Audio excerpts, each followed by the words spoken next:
I am Senior Agent John Mark Calilung, a Filipino citizen, 31 years old, with office address at NBI Philinvest Cyber Zone Bay City, Macapagal Boulevard, Pasay City, sir. And Mr. Witness, reminder, you may answer in Filipino or Tagalog or Filipino or English, okay? Yes. Mr. Witness, what is your occupation, if any? Currently, nasa National Bureau of Investigation po ako. I'm an agent since 2021 and was recently assigned at Cyber Investigation and Assessment Center in April 2026. Okay, you said that you have been an agent of the NBI since 2021, pero you were recently assigned to the Cybercrime Investigation and Assessment Center of the NBI. Now, ano ba yung position mo before you were assigned to the Cybercrime Investigation and Assessment Center, kung meron man? In 2022, I was assigned at Digital Forensic Laboratory Division, and in 2024, in Cybercrime Division, sir. Okay, now, you said that you were assigned to the Digital Forensics Laboratory Division in 2022. Now, yung tanong, ano ba yung mga naging primary duties and functions mo bilang ahente ng division na yan? In digital forensic, my primary duties is to identify, preserve, collect, analyze, and present digital evidence in court, sir. Now, preliminary question, have you undergone any training as an agent of that Digital Forensics Laboratory Division? Yes, sir. Now, kung alam mo, ano ba yung naging trainings in that division? I have undergone computer hacking forensic investigation training, mobile forensics, computer forensics, and photo and video authentication training, sir. Okay, so the last part of your answer, Mr. Witness, you mentioned that you were trained, na sinasabi mo, into photo and video authentication. Now, specifically now, ano ba yung naging trainings in that regard? Photo and video authentication, kung meron man. I was trained for 2 weeks intensive training in July 2022 by MaxCore Intervention, sir, in digital forensic. Now, sabi mo, ano nga ba yun? 2 weeks of intensive training. Yung tanong, Mr. Witness, specifically, what happened in that you said 2 weeks of intensive training? I was trained to perform digital forensic, sir. Now, Mr. Witness, you tell the public, what is the objective, if any? What is the objective, if any, if you know, of that digital forensic examination that you said you were trained to do? To present digital evidence, sir, admissible in court, na ginawa ko na po multiple times. Multiple times. You appeared in court multiple times. Specifically, how many times? At least 30 times, sir. And for how long have you been practicing digital forensic examination? 2 years, sir. For 2 years. Now, let's go back, Mr. Witness. You mentioned that you were an agent of the NBI Cybercrime Division in 2024.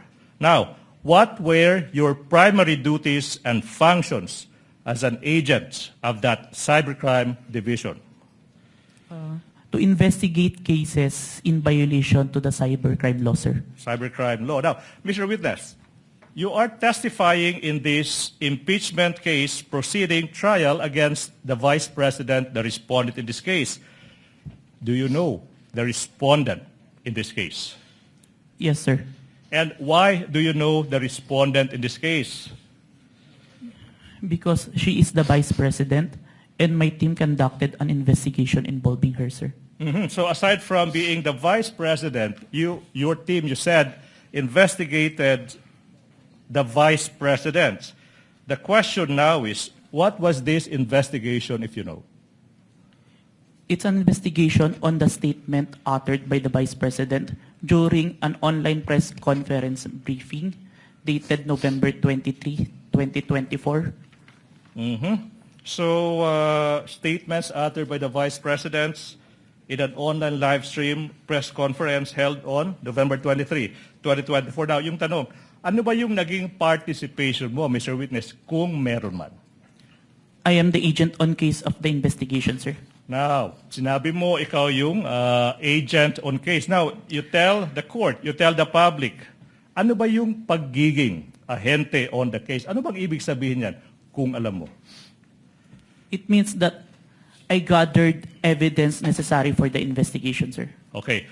You mentioned you gathered evidence. Now, you tell us, what do you mean kung meron man, tsaka kung alam mo, ano bang ibig sabihin when you quote, gathered evidence, unquote? It means that I viewed, identified, preserved, collected, and authenticated digital evidence in the course of the investigation, sir. Okay, now, you mentioned na you viewed, identified, preserved, collected, authenticated, sinasabi mo mga pieces of evidence that you found in the course of your investigation. Tama ba? Yes, sir. Now, Mr. Witness, yung tanong is, ano ba yung mga ebidensya na nakalap ng inyong team? One of the pieces of evidence that we gathered during our investigation is the video of the November 23, 2024 online press conference held by the Office of the Vice President, which was posted on the Facebook page of Harry Roque, sir. Facebook page of whom? Harry Roque, sir. Harry Roque. Okay. Yes, sir. Mr. Witness, sinabi mo, you gathered. And then sinabi mo kanina, pag sinabing gathered evidence, sinabi mo, you viewed, identified, preserved, collected, and authenticated. Preserved, collected, and authenticated. You mentioned the term preserved, correct? Mr. Witness, yung tanong now is, ano ba ang ibig sabihin when you quote, preserved, unquote the evidence? It means that I ensured that the evidence will be accessible at any time, sir. Okay, now, let's go to this video you mentioned. The video of sinasabi mo yung isang online media briefing ng Vice President noong November 23, 2024. Ano ba yung mga hakbang, kung meron man, na ginawa nyo to preserve that video? The NBI Cybercrime Division, through me, initiated a preservation request po kay Meta. Okay, you initiated a preservation request to Meta. Now, sinabi mo kanina na live stream yung subject video sa isang Facebook page ng isang Harry Roque, di ba? Now, yung tanong, why is it that your request was made to Meta? Si Meta po kasi yung parent company po ng Facebook. Mm-hmm. At under po ng Meta, si Facebook, si Instagram, tsaka si WhatsApp. All requests on that platform will go to Meta po. Alright, now, Mr. Witness, what proof, if any, do you have that you initiated a preservation request to Meta in order to preserve the subject video? I have a screenshot of the preservation request, a screenshot of the web page wherein I made the preservation request, sir. Who took the screenshot? I did, sir, and I used my laptop.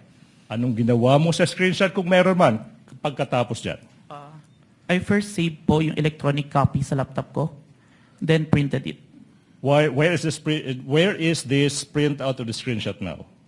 Sinubmit ko po sa Committee on Justice of House of Representatives. Your Honor, with the court's indulgence, may I move that this representation be assisted by a co-counsel for the sole reason of facilitating the presentation of the documents to the witness, Your Honor, please. For that reason alone. Sa Tagalog siya mag-aabot?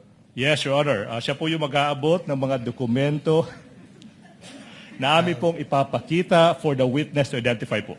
Counsel may proceed. Thank you so much.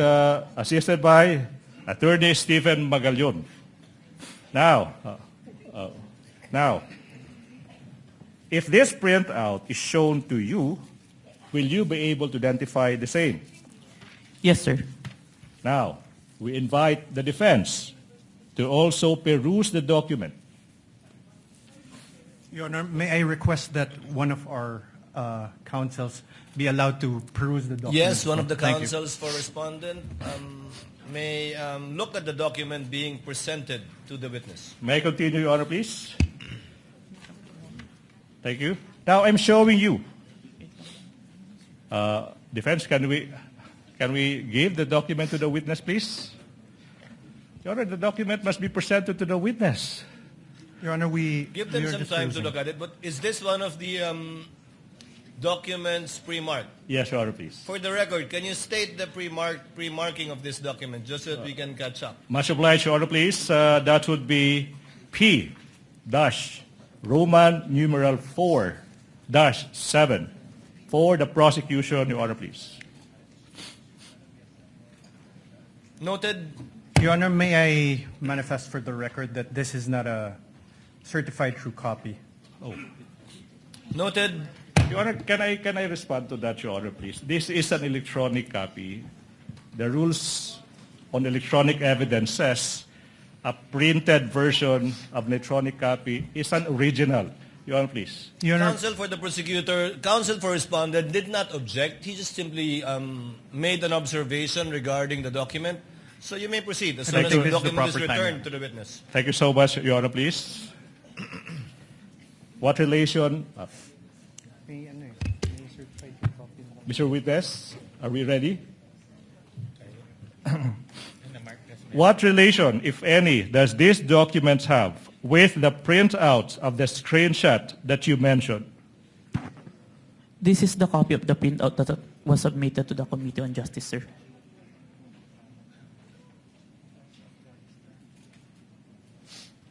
Okay, Your Honor, please, may I proceed with the next question, please?